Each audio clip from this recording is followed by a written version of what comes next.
دریائے سندھ جنوبی ایشیا کا ایک عظیم دریا ہے جو برصغیر پاک و ہند کی تاریخ، تہذیب اور معیشت میں ایک مرکزی حیثیت رکھتا ہے۔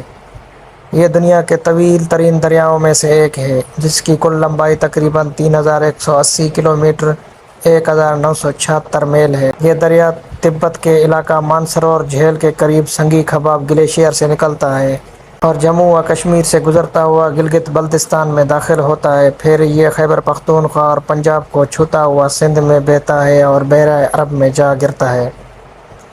دریائے سندھ کے کنارے دنیا کے قدیم ترین تہذیبوں میں سے ایک وادی سندھ کی تہذیب پروان چڑھی۔ موہنجو دڑو اور ہڑپہ جیسے شہر اس کے مشہور مراکز تھے، جہاں ترقی یافتہ شہری منصوبہ بندی، تجارتی اور تحریری نظام کے آثار ملے ہیں۔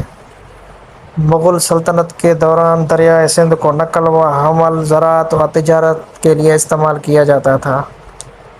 انگریزوں نے اس دریا کو زرعی انقلاب کے لیے استعمال کیا اور نہری نظام کی بنیاد رکھی، جس نے پنجاب اور سندھ میں زراعت کو فروغ دیا۔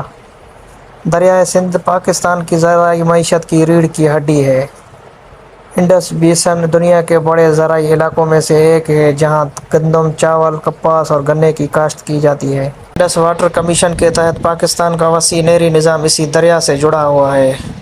تربیلا اور غازی بروتھا جیسے ڈیم دریائے سندھ پر قائم ہیں، جو بجلی پیدا کرنے کا اہم ذریعہ ہے۔ پاکستان اور بھارت کے درمیان سندھ طاس معاہدہ عالمی بینک کی نگرانی میں طے پایا، جس کے تحت 3 مغربی دریا سندھ، جہلم، چناب پاکستان کو دیے گئے اور 3 مشرقی دریا راوی، بیاس، ستلج بھارت کو ملے۔ دریائے سندھ پاکستان کے ماضی، حال اور مستقبل میں ایک اہم کردار ادا کرتا ہے۔ یہ نہ صرف تاریخی تہذیبوں کا گواہ ہے، بلکہ آج بھی لاکھوں افراد کی زندگیوں کا انحصار اسی پر ہے۔ اگر دریائے سندھ خشک ہو جائے تو پاکستان اور خطے پر اس کے نہایت سنگین اور دور رس اثرات مرتب ہوں گے، کیونکہ یہ دریا ملک کی معیشت، زراعت، ماحولیاتی اور معاشرتی زندگی کے لیے ریڑھ کی ہڈی کی حیثیت رکھتا ہے۔ پاکستان کی تقریباً 90% زرعی زمین دریائے سندھ کے پانی پر انحصار کرتی ہے۔ دریا خشک ہونے سے فصلوں کو پانی میسر نہیں ہوگا، جس سے گندم، چاول، کپاس، گنا اور دیگر فصلوں کی پیداوار ختم ہو جائے گی۔